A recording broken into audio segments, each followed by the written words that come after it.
সাথী ও বন্ধুগণ, আমি আপনাদেরকে একটা কথা বলতে চাই। মনে রাখবেন, রক্তের সাগর পেরিয়ে যে স্বাধীনতা আমরা অর্জন করেছি, হাজার হাজার আত্মত্যাগী যুবক সন্তানদের শাহাদাতের রক্তের উপর বর্তমান বাংলাদেশের নতুন স্বাধীনতা স্থাপিত হয়েছে। মনে রাখতে হবে, স্বাধীনতা অর্জন করা যত কঠিন, স্বাধীনতা রক্ষা করা তার চেয়েও বেশি কঠিন। ইতিপূর্বে আমরা দেখেছি 1972 সালে আরেকটি দেশের সংবিধানের মূলনীতিকে বাংলাদেশের সংবিধানের মূলনীতি সাব্যস্ত করার মধ্য দিয়ে বাংলাদেশকে ভারত মাতার চরণতলে বলি দেওয়া হয়েছে। বাংলাদেশের ধর্মনিরপেক্ষতা আমদানি করে এই আওয়ামী লীগ বাংলাদেশের মুক্তিযুদ্ধের ইতিহাসকে কলঙ্কিত করেছে। তাই আজ 24-এর এই জুলাই বিপ্লব পরবর্তী বাংলার মাটিতে দাঁড়িয়ে আমরা দ্ব্যর্থহীন ভাষায় ঘোষণা করতে চাই, 24-এর এই মহান বিপ্লব কাউকে চিন্তাই করতে দেওয়া হবে না। স্বাধীনতা এনেছি রক্ত দিয়ে, প্রয়োজনে আমার জীবন দিয়ে স্বাধীনতাকে রক্ষা করবো আমরা।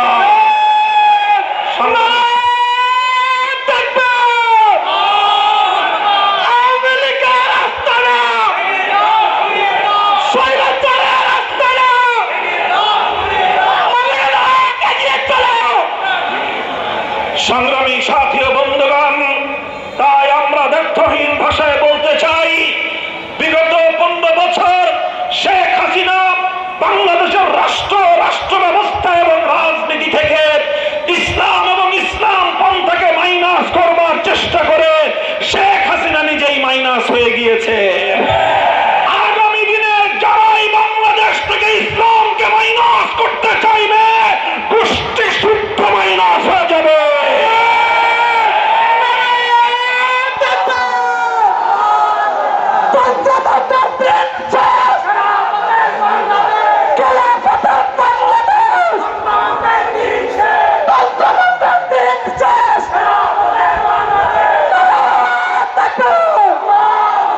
সংগ্রামী সাথী ও বন্ধুগণ, এদেশের ইসলামপন্থী জনতা, এদেশের আলেম সমাজ আজ ইতিহাসের এমন এক পাকে এসে দাঁড়িয়েছে, ইতিহাসের এক ঐতিহাসিক এক গুরুত্বপূর্ণ অবস্থানে এসে আমরা দাঁড়িয়েছি। এই জায়গায় দাঁড়িয়ে আমরা গোটা জাতির সকল রাজনৈতিক পক্ষগুলোকে আমরা আমাদের স্পষ্ট বার্তা দিয়ে দিতে চাই, আগামীর বাংলাদেশ কিভাবে পরিচালিত হবে, আগামীর বাংলাদেশের রাষ্ট্রীয় বন্দোবস্ত কিভাবে হবে, সেটা ইসলাম এবং ইসলাম পন্থীদেরকে বাদ দিয়ে অন্য কারো পরিকল্পনায় বাস্তবায়িত হতে পারবে না ইনশাআল্লাহ। বাংলাদেশ খেলাফত মজলিস তাই উদাত্ত আহ্বান জানিয়েছে, জুলাই বিপ্লবের সকল অংশীজন ঐক্যবদ্ধভাবে আগামী দিনে ফ্যাসিবাদের মোকাবেলায় ঐক্যবদ্ধ রাজনৈতিক বন্দোবস্ত গড়ে তুলতে হবে। বাংলাদেশ খেলাফত মজলিস আগামীর রাজনীতির জন্য, আগামী দিনে জনগণের প্রকৃত মতামত এবং জনগণের প্রতিনিধিত্ব বাস্তবায়নের জন্য মিক্সড মেম্বার প্রপোর্শনাল ইলেকশনের যেই প্রস্তাবনা দিয়েছে, বাংলাদেশ খেলাফত মজলিস মনে করে সেই প্রস্তাবনার মাধ্যমে আগামীর বাংলাদেশের প্রকৃত জনগণের মতামত এবং জনগণের প্রতিনিধিত্ব নিশ্চিত হতে পারে। ইতিমধ্যে জাতীয় ঐক্যমত্য কমিশনে উচ্চকক্ষে সংসদ গঠন হওয়ার সিদ্ধান্ত চূড়ান্ত হয়েছে। আমরা বলতে চাই, যদি উচ্চকক্ষ সংগঠিত হয়, উচ্চকক্ষে পিআর পদ্ধতি, প্রপোর্শনাল রিপ্রেজেন্টেটিভ পদ্ধতিতেই এদেশের জনগণের প্রকৃত প্রতিনিধিত্ব নিশ্চিত করতে হবে। ভিন্ন কোন ব্যবস্থা বাংলার তৌহিদি জনতা মানবে না। এদেশের শান্তিকামী প্রকৃত মেহনতি মানুষ অন্য কোন ব্যবস্থা মানবে না।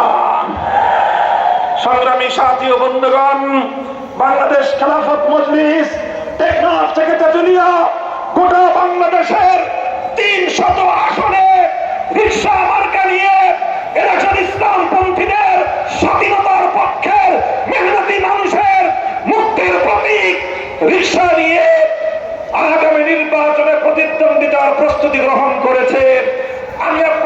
জিজ্ঞাসা করতে চাই, আপনারা এদেশে অনেক রঙের রাজনীতি দেখেছেন।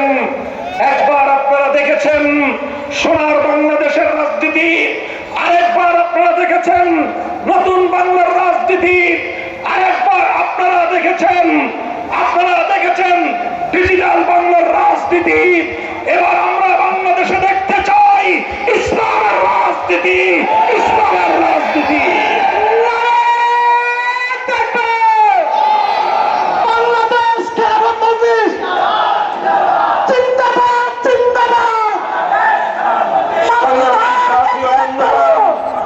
সংগ্রামী সাথী ও বন্ধুগণ, আপনারা মনে রাখবেন জুলাইয়ের ঐতিহাসিক বিপ্লবে সহস্র তাজা প্রাণ বিসর্জন গিয়েছে একটি জুলুম আর বৈষম্যহীন একটি রাষ্ট্র এবং সমাজ গড়বার জন্য। কথা বলেন ঠিক কিনা?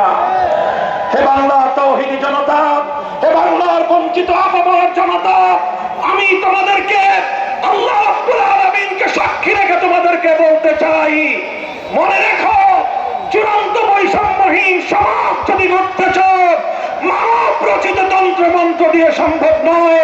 আল্লাহর জমিনে আল্লাহ প্রদত্ত রাজনৈতিক বন্দোবস্ত, খেলাফতের ব্যবস্থা ছাড়া চূড়ান্ত বৈষম্যহীন সমাজ গড়া সম্ভব নয়। তাই আমি বলতে চাই, আগামীর বাংলাদেশ হবে খেলাফতের বাংলাদেশ।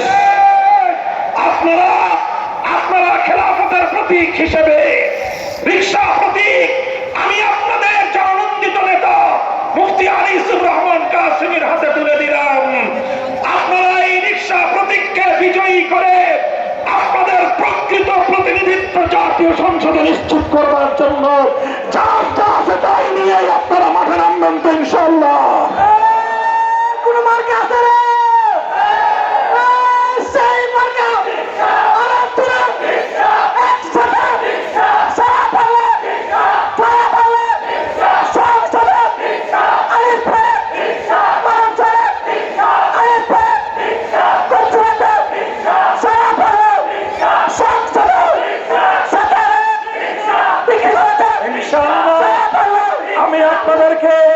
আশ্বস্ত করতে চাই, জাতীয় রাজনীতির বোঝাপড়া করতে গিয়ে, জাতীয় রাজনীতির বিভিন্ন হিসাব নিকাশ মিলাতে গিয়ে যদি কোনো কারণে বিভিন্ন দলের মধ্যে নির্বাচনী সমঝোতা করে উঠতে হয়, সেক্ষেত্রে এই কচুয়ার মাটি হবে রিকশার ঘাঁটি।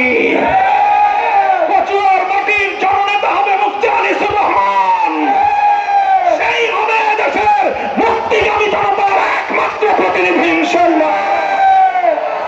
আপনারা তার হাতকে শক্তিশালী করবেন ইনশাআল্লাহ। কারি ইব্রাহিম রহমতুল্লাহ আলাইহির স্মৃতি ধন্য এই মাটি থেকে তার একজন যোগ্য উত্তরসূরি এই জনগণের, এদেশের মানুষের প্রতিনিধিত্ব করবার সবচেয়ে বেশি অধিকার রাখে।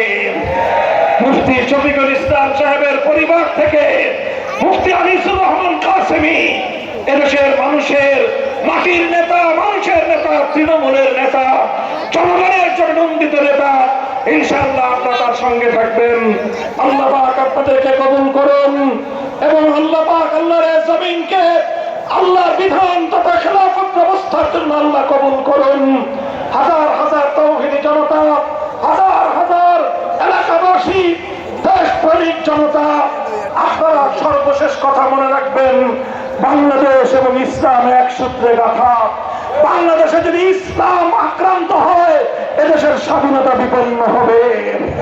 তাই বাংলাদেশে যারা ইসলামের পক্ষে তারাই স্বাধীনতার পক্ষে, বাংলাদেশের ইসলামের বিপক্ষে তারাই বাংলার স্বাধীনতার দুশমন।